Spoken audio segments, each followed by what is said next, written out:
Okay. Morning. Thank you. It's just the meat show. So Alton just went over a couple of wires. Keep the cable covered. Okay. Yep. Hey, how are you? Good to see you. I was a little down and then I remember you taking it. Oh, good. Should be here in a while. Great. I think. Thank you.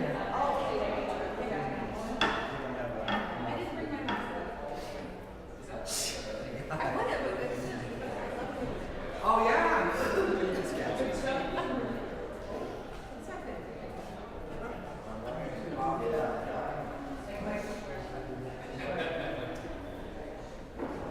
All right. Well, welcome here.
Oh, yeah.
Good morning.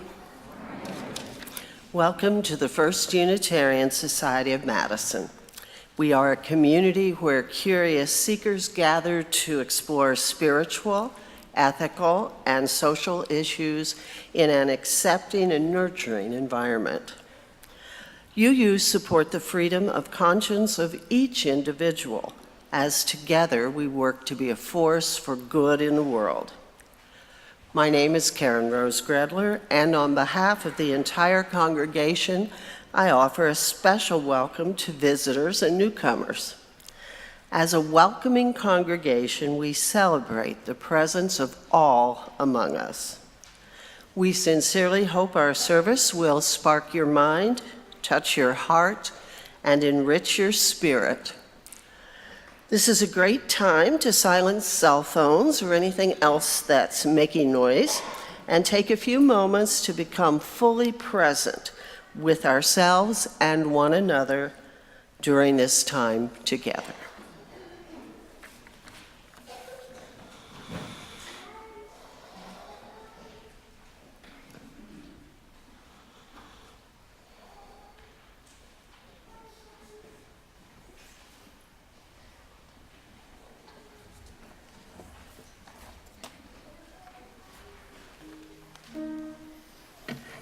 Good morning.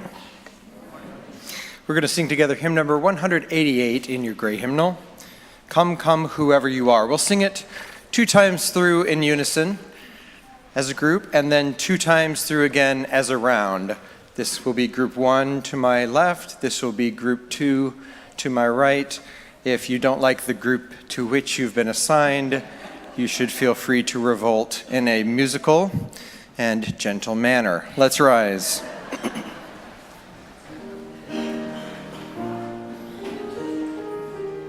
Here we go. Come, come, whoever you are, wanderer, worshiper, lover of leaving. Ours is no caravan of despair. Come yet again, come. One more time like that, please. Come, come, whoever you are, wanderer, worshiper, lover of leaving. Ours is no caravan of despair. Come, yet again, come. Group 1. Come, come. Group 2, please. Come. Lover of leaving, ours is no caravan of despair. Come yet again. Let's do that again. Come, come, whoever you are. One more time. Come, come, whoever you are. Ours is no caravan of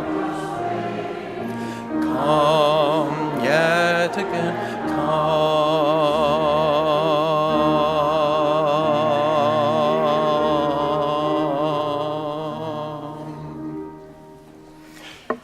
Please remain standing for our opening words and the lighting of our chalice.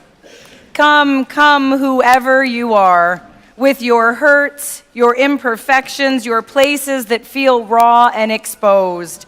Come, come, whoever you are, with your strengths the world shudders to hold, with your wild imaginings of a better world, with your hopes that it seems no one wants to hear. We will make a place for you. We will build a home together. Ours is no caravan of despair. Come, yet again, come. And if you will join together now in the words of affirmation as we light our chalice. All that we have ever loved and all that we have ever been stands with us on the brink of all that we aspire to create, a deeper peace, a larger love, a more embracing hope, a deeper joy in this life we share. And if you will take a moment now to turn and greet those around you.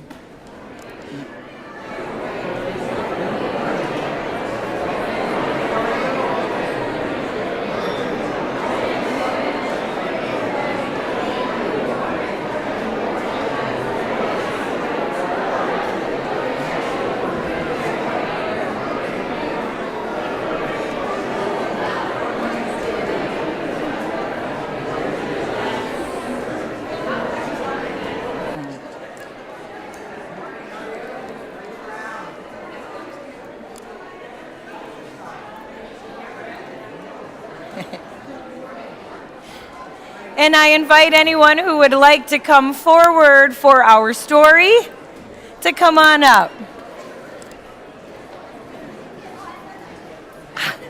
Do you? Woo, hello.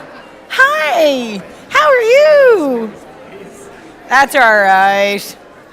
You're great. Hey, good morning, everybody. How are you? Good. Good morning. What's that, babe? I said the front show is the best. That is the best. All right. Hi, everybody. Caleb. Hey, Nolan. We're missing one. Hey, Lillian, there you are. How is everybody this morning? It is. So one of my favorite stories is The Three Little Pigs. Have you ever heard The Three Little Pigs? So tell me the story of The Three Little Pigs. How does it work? Yeah.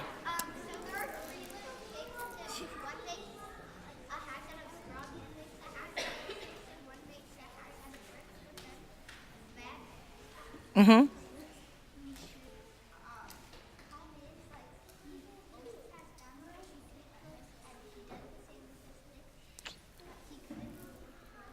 You got it. So 3 pigs, 1 big bad wolf, right? Uh-huh. And then he thinks of all these clever ways to get the pigs to come out. Right, depending on which version you read, right? There's all these clever ways. But then he actually There's an apple field in your version? an apple tree orchard. An apple tree or an orchard place, something like that. There's a fair place. There's a fair. Which version are you guys reading? This is awesome. So what I love about The Three Little Pigs, I have quite a few. I even have one where the 3 little pigs are architects, and one of the pigs is Frank Lloyd Wright. Maybe my personal favorite. I have one that's the 3 little wolves and the big bad pig. That's my favorite too. That I kind of like it because the pig has dynamite and stuff, so it gets a little crazy. Yeah, yeah. Is this the version of the wolves? Yes, you've got it. So today, what we're going to be talking about is sometimes we think that we know everything there is to know about a story, right? And what I love about the 3 little pigs is there are so many different ways to think about it. We've got one that involves an apple orchard. We have one where Frank Lloyd Wright is a pig. I mean, there are just a lot of versions. Today, we're going to look at the true story of the 3 little pigs from somebody else's point of view. The wolf. All right. Everybody knows the story of the 3 little pigs, or at least they think they do. But I'll let you in on a little secret. Nobody knows the real story because nobody has ever heard my side of the story. I'm the wolf, Alexander T. Wolf. You can call me Al. I don't know how this whole big bad wolf thing got started, but it's all wrong. Maybe it's because of our diet. Hey, it's not my fault wolves eat cute little animals like bunnies and sheeps and pigs. That's just the way we are. If cheeseburgers were cute, folks would probably think you were big and bad too. But like I was saying, this whole big bad thing is wrong. The real story is about a sneeze and a cup of sugar. This is the real story. Way back in Once Upon a Time, I was making a birthday cake for my dear old granny. I had a terrible sneezing cold. I ran out of sugar. So I walked down the street to ask my neighbor for a cup of sugar. Now this neighbor was a pig. He wasn't too bright. He had built his whole house out of straw. Can you believe it? I mean, who in his right mind would build a house of straw? So of course, the minute I knocked on the door, it fell right in. I didn't want to just walk into someone else's house, so I called, "Little pig, are you in? No answer. I was just about to go home without the cup of sugar for my dear old granny's birthday cake. That's when my nose started to itch. I felt a sneeze coming on. Well, I huffed, and I snuffed, and I sneezed a great sneeze. Uh-oh. And you know what? That whole darn straw house fell down. And right in the middle of the pile of straw was the first little pig, dead as a doornail. He'd been home the whole time. It seemed like a shame to leave a perfectly good ham dinner lying there in the straw. So I ate it up. Think of it as a big cheeseburger just lying there. I was feeling a little better, but I still didn't have my cup of sugar. So I went to the next neighbor's house. This neighbor was the first little pig's brother. He was a little smarter, but not much. He built his house of sticks. I rang the bell on the stick house. Nobody answered. I called Mr. Pig. Mr. Pig, are you in? He yelled back, go away, wolf, can't come in. I am shaving the hairs on my chinny chin chin. I had just grabbed the doorknob when I felt another sneeze coming on. I huffed and I snuffed and I tried to cover my mouth, but I sneezed a great sneeze. And you're not going to believe it, but this guy's house fell down just like his brother's. When the dust cleared, there was the second little pig, dead as a doornail. Wolf's honor.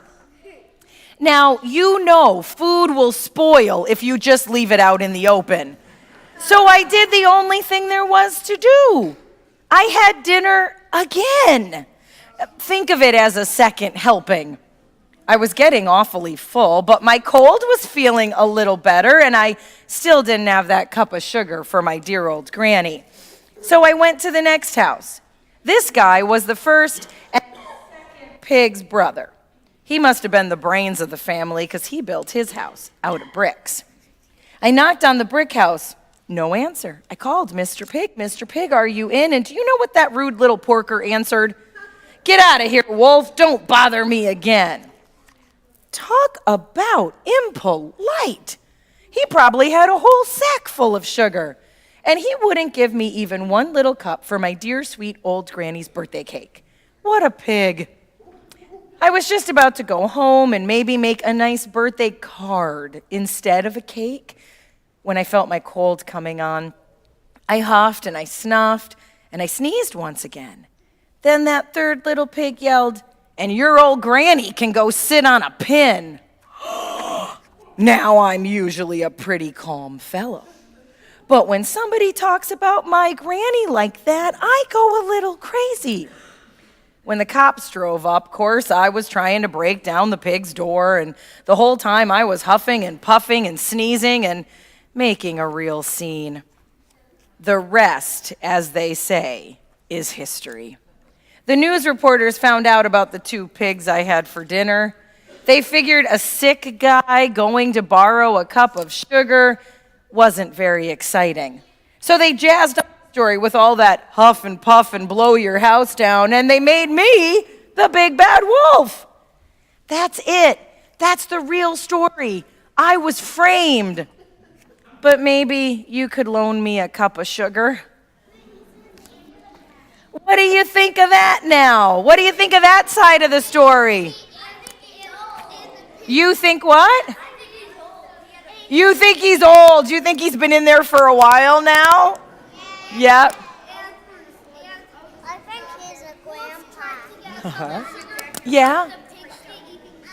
The pigs wouldn't let him have a cup of sugar. If they had just let him have that cup of sugar, right? Well, all of this kind of silliness to say, sometimes when we think we know all there is to know about a story, there may always be another way to look at it. So thank you guys for listening. We are going to rise in all the ways we do, and we're going to sing you out to your classes, and we hope you have a great time. Hymn number 1008, please rise as you are Abel, in body or spirit. When our heart is in a holy place, when our heart is in a holy place, we are blessed with love and amazing grace. When our heart is in a holy place, when we trust the wisdom in each of us, every color, every creed and kind, and we see our faces in each other's eyes, then our heart is in a holy place. When our heart is in a holy place, when our heart is in a holy place, we are blessed with love and amazing grace. When our heart is in a holy place, when we tell our story from deep inside, and we listen with a loving mind, and we hear our voices in each other's words, then our heart is in a holy place. When our heart is in a holy place, when our heart is in a holy place, we are blessed with love and amazing grace.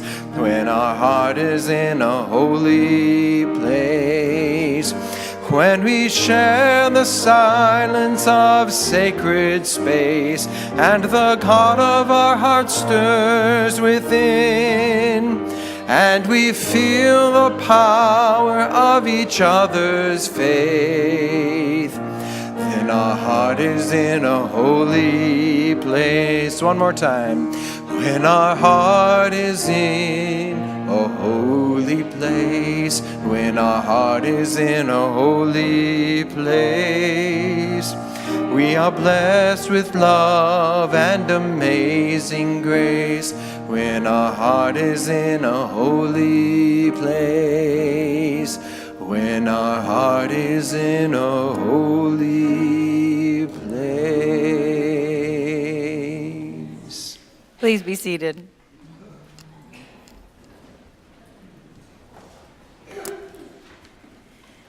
Our reading today, an ancient tale. Once there was a monastery that had fallen on hard times. It was once part of a great order, which as a result of religious persecution had lost all its branches. It was decimated to the extent that there were only 5 monks left in the mother house, the abbot and 4 others, all of whom were over 70. Clearly, it was a dying order. Deep in the woods surrounding the monastery was a little hut that the rabbi from a nearby town occasionally used for a hermitage. One day it occurred to the abbot to visit the hermitage to see if the rabbi could offer any advice that might save the monastery. The rabbi welcomed the abbot and commiserated. "I know how it is," he said. "The spirit has gone out of people. Almost no one comes to the synagogue anymore." So the old rabbi and the old abbot wept together, and they read parts of the Torah, and they spoke quietly of deep things. The time came when the abbot had to leave.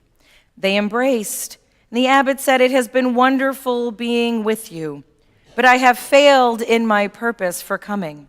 Have you no piece of advice that might save the monastery?" "No, I am sorry," the rabbi responded. "I have no advice to give. The only thing I can tell you is that the Messiah is one of you."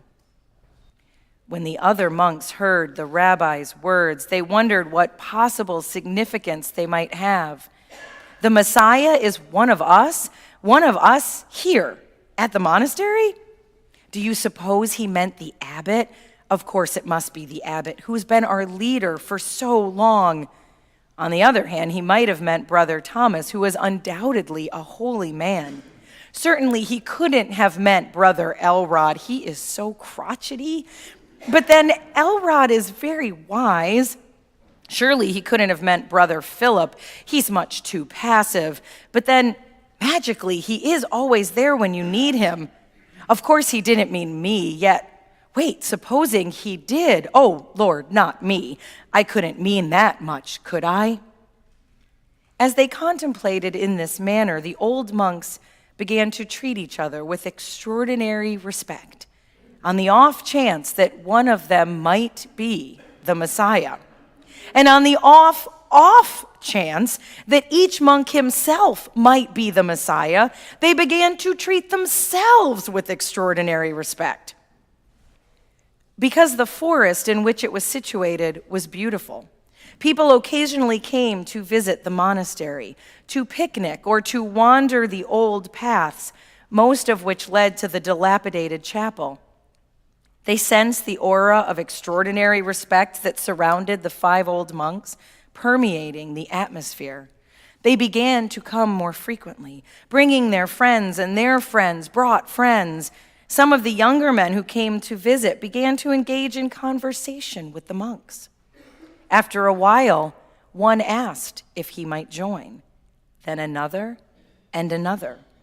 Within a few years, the monastery became once again a thriving order, and thanks to the rabbi's gift, a vibrant, authentic community of light and love for the whole realm.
Thank you, Trevor.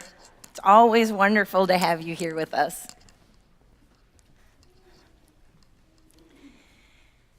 It is said that a man once came across 3 masons who were working at chipping chunks of granite from large blocks. The first seemed unhappy at his job, chipping away and frequently looking at his watch.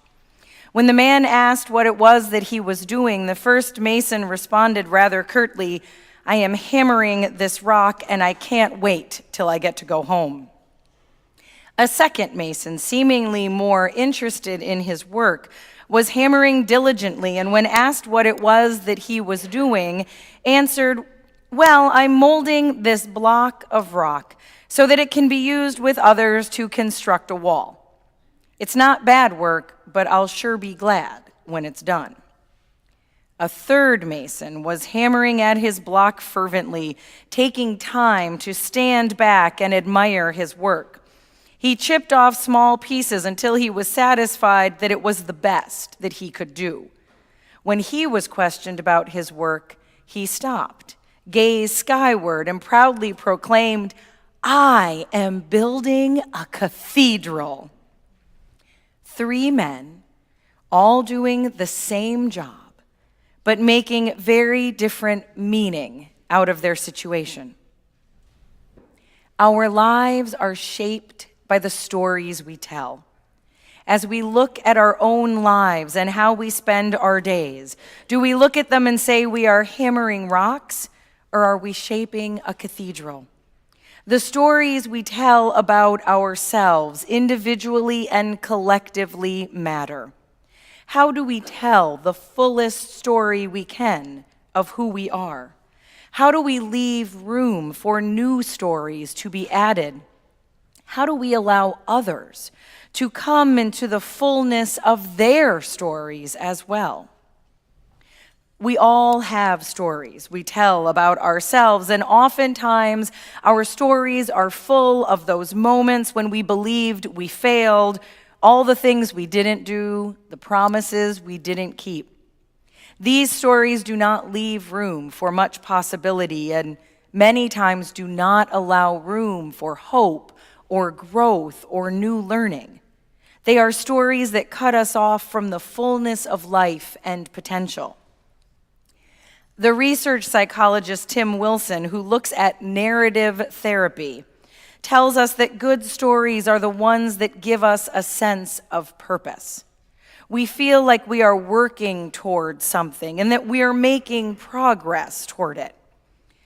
It helps us find meaning in our experience. A good story is one that helps us make sense out of life.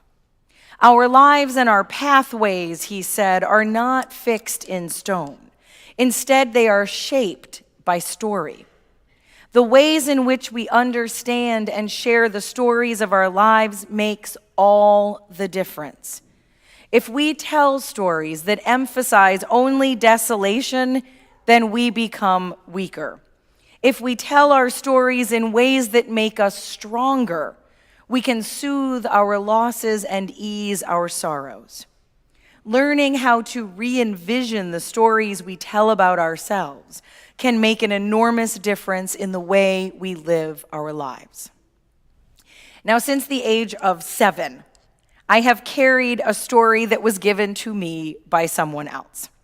It was given to me by Sister John of the Cross, my first grade teacher. I have very few memories of childhood, and unfortunately, it is one such as this that stick with me.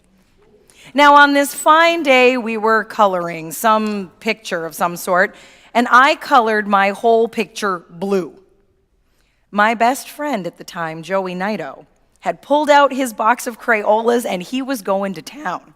He had every color from that box on his page. So Sister John of the Cross pulls the 2 of us up to the front of the room with our pictures to talk to us about creativity. She praised Joey's multicolored creation as a thing of beauty, and mine was the bad example. The only time she talked about it was as the thing not to do. and pointed out that blue wasn't a very good color anyway. For years and years, I carried her story as my story. I was not creative. I didn't know much about color, and art and beauty were a thing best left to others. Now, narrative therapists would call this story a thin story. Thin stories are those that don't seem to have much detail or complexity and are often imposed on us by others, parents, teachers, those in authority. Because of that authority, we accept the story without question. Thick stories, on the other hand, are built from the real evidence of life. They are rich with detail, exploring our inner motives and the outward forces that may have made us act the way we did. In narrative therapy, we are asked to examine the stories we tell about ourselves, to create alternative stories to our thin stories, to thicken them, searching for nuance and complexity, adding in richness and detail. So there are the stories that we tell about ourselves, and then there are the stories that we tell about others. Thin stories make for thin relationships. In a wonderful book called The Art of Possibility, Benjamin Zander gives us this case in point, a letter that he received from a man named John Imhoff. And he writes, "My dear Benjamin Zander, you have just completed a presentation to the leadership of the North Shore Long Island Jewish Health System. I should be immediately returning to my job, but not without first sitting down and briefly telling you of how you affected me. I am the man who approached you and told you of my emotional reunion with my father through your presentation. He was Swiss German, and throughout my adult life, I have struggled to explain to myself why, in the 25 years that he was with me, he could never even once say, 'I love you.' Oh, we did many things as a family. I suppose his teachings in the form of admonishments have always remained with me, though softened when I became a father myself. You told us to reflect on someone no longer in our lives as you played a piece by Chopin. And I thought about my father and this question that I could never really answer, and the story that I had told myself because of it. I am unlovable because my father never loved me." And then, as if delivered by a bolt of lightning, I recalled an incident that occurred between us at least 45 years ago. I was an asthmatic child, and on so many evenings, I could not run to the door to say hello to my father. I would instead remain upstairs, bedridden, gasping for every breath, waiting for him to come upstairs and say hello, and maybe just once, say, "I love you." And then as I listened to your music, the memory came back of an evening all those years ago when I was again sick and he came upstairs. But this evening was different. He sat next to me on my bed, and as I was sitting upright and struggling for the next breath, he began gently stroking my hair for a period of time that I wished would have lasted an eternity. Tears came to my eyes, and I knew that while he could not say those words, they were expressed even more poignantly in the gentle stroking of a little boy's hair by his father's powerful hands. I recall that as he sat with me, my asthma attack subsided. I had completely forgotten that incident.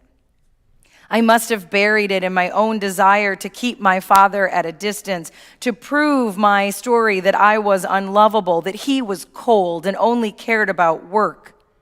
I needed to keep that story true and solid. But it's not so. My father showed me love in so many ways. If we can only examine and re-examine the stories we tell, we can open ourselves to the possibility that what we seek may be in front of us all the time. Thank you, John Imhoff. These thin stories that we tell not only shut us off from the possibilities awaiting us, but they close down the possibilities that are waiting between us.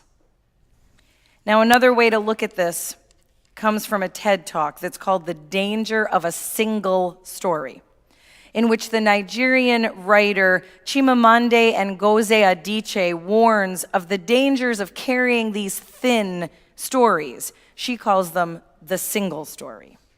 She says the single story is what you get when you compress all the complex stories of individuals or groups of individuals to a single, oversimplified narrative.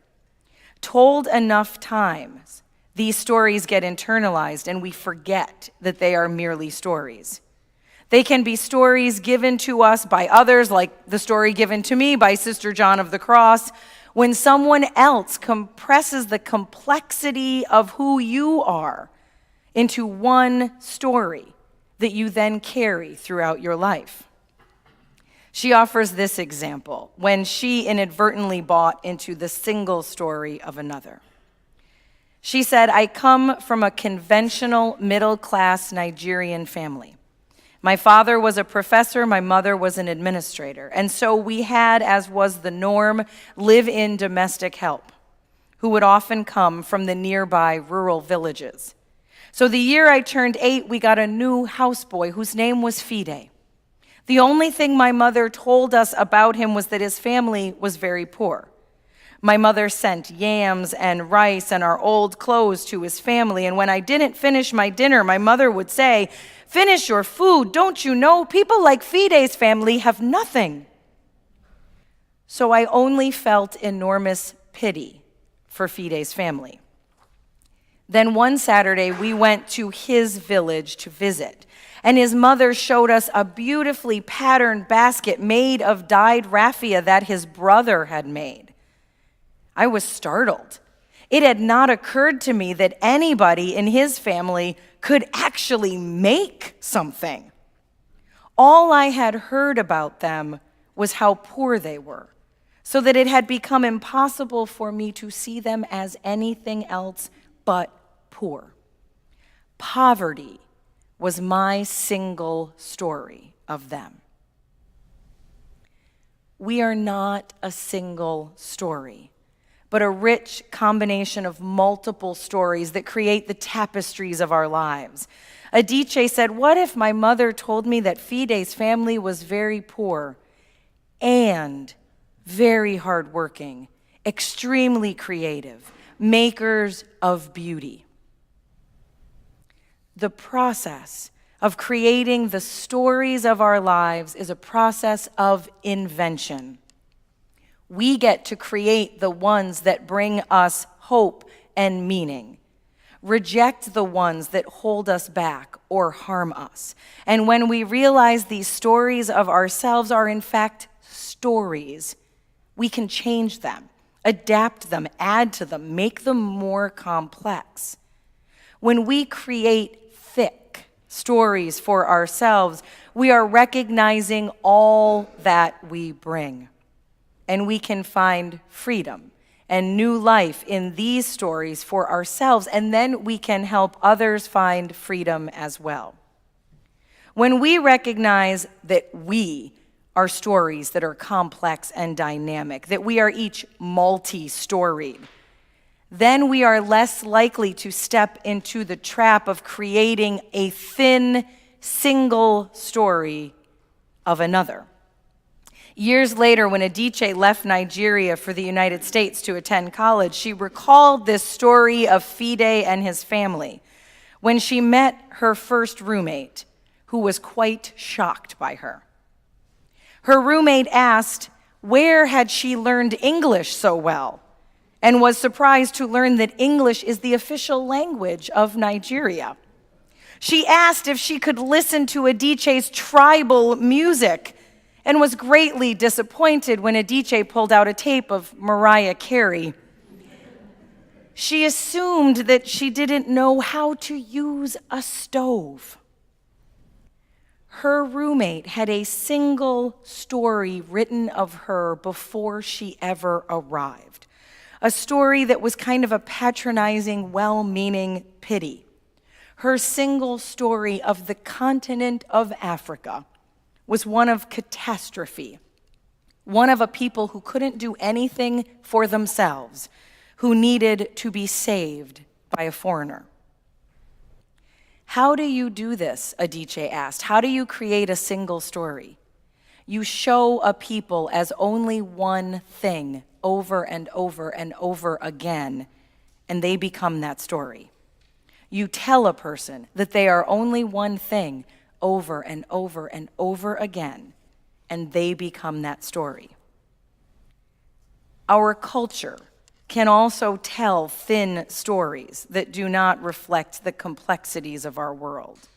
One of the most common ones is that we are a land of equal opportunity, that anyone can pull themselves up from their bootstraps if they're only willing to work hard enough. The reality, of course, is that our starting conditions dramatically impact our chances of success in life. Growing up in poverty means you are far less likely to become wealthy than those born in the middle class, let alone those born into wealth and privilege. We love to lift up those stories of the person who was the poorest of the poor, who ended up with great wealth, and we use those thin stories to show how this must be true. But the individual examples run counter to the broader reality. Income inequality and social mobility are both decreasing in our country, and little is being done to shift the tide. Perhaps we need to rewrite the story. Because the stories we tell affect our own lives and what we believe is possible for us. They affect our relationships and what we believe is possible between and among us. And they affect our wider world and whether we believe that justice and freedom and peace are really available for all of us. Stories matter. They have been used to dispossess and malign, and they can also be used to empower and to humanize. Stories can break hearts and souls, and they can be used to repair and to heal. So may we be willing to consider and reconsider the stories we tell about ourselves, one another, our community, and our world. Let us tell thick stories, rich in hope and possibility, and in the telling, may we begin to make them true. Generosity is one of those spiritual qualities we aspire to, and one of the practices that we nurture in this community. With our offering each week, we give of our resources to support the work of this community and also the work of our outreach offering recipient, this week, the Greater Madison Urban League. You can find out more about their good work in the red floors, and we thank you for your generosity.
Thank you, Trevor.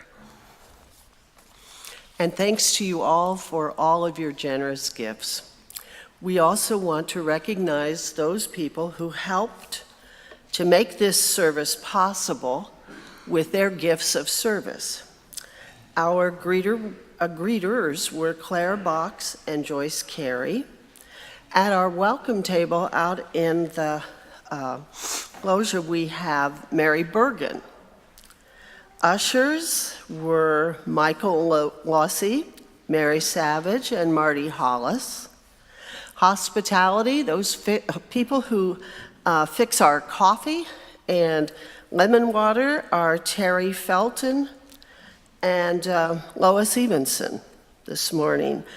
Our lay minister is Ann Smiley, and our staff are handling the sound, so if anyone wants to become a volunteer sound operator, we could certainly use you. There will be a tour of the facilities immediately following this service, and if you're interested, please meet John Powell up on this side of the auditorium by the big windows, and he will be happy to give a tour. There are a couple of announcements we'd like to call your attention to especially. Of course, there are lots of announcements in the red floors, but two particular ones. This is the final week for guest at your table collections. So please remember to return your guest at your table gifts in support of the UU Service Committee. And there is a table outside where you can do that if you've brought your money today. I'd also like to mention a small group ministry and your opportunity to learn more about it this weekend, right here, out in the Commons, following the service. Members of our various groups will be available to answer questions and share information. So please check that out if you're interested in participating in any of the small groups, and check out everything in the red floors, because there's lots of good information in there. Thank you.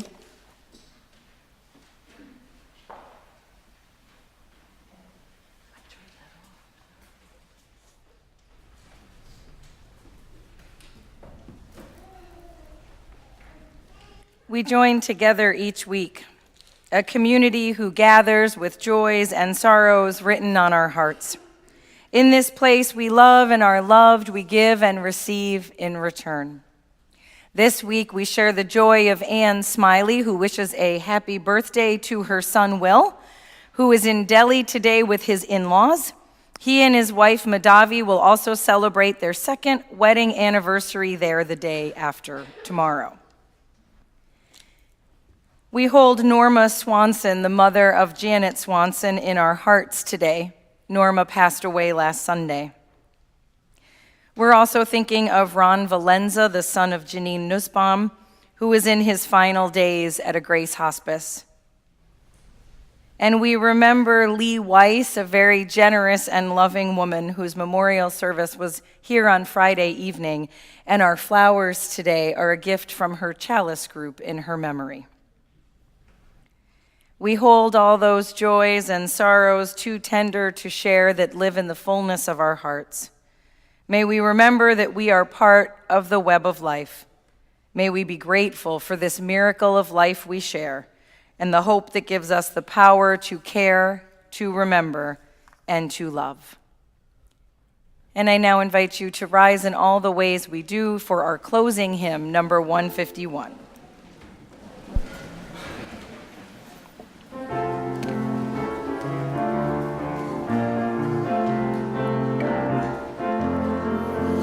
I wish I knew how it would feel to be free. I wish I could break all these chains holding me. I wish I could say all the things I could say. Say 'em loud, say 'em clear, for the whole world to hear. Say 'em loud, say 'em clear, for the whole world to hear.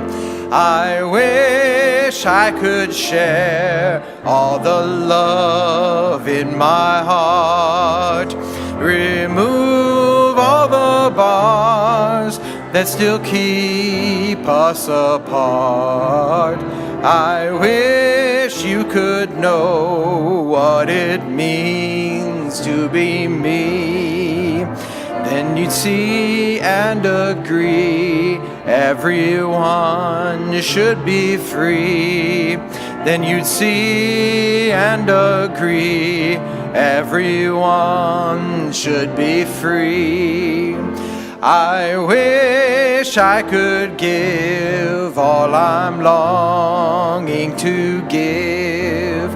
I wish I could live like I'm longing to live. I wish I could do all the things I can do. Though I'm way overdue, I'd be starting anew. Though I'm way overdue, I'd be starting anew. I wish I could be like a bird in the sky.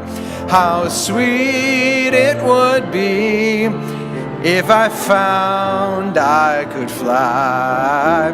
I'd soar to the sun and look down at the sea.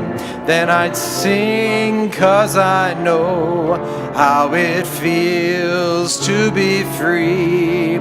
Then I'd sing 'cause I'd know how it feels to be free. We extinguish this chalice, remembering there is within each of our hearts a most glorious light. Go forth and let its spark help you understand what troubles both you and others. Go forth and let its light of reason be a guide in your decisions. Go forth and bring its ray of hope to those in need of help in both body and spirit, that they may find healing. Go forth and fan the flames of passion to help heal our world. Go forth and spread the warm glow of love, pushing back the darkness of the world. Go forth and share your glorious light. Blessed be, go in peace, and please be seated for the postlude.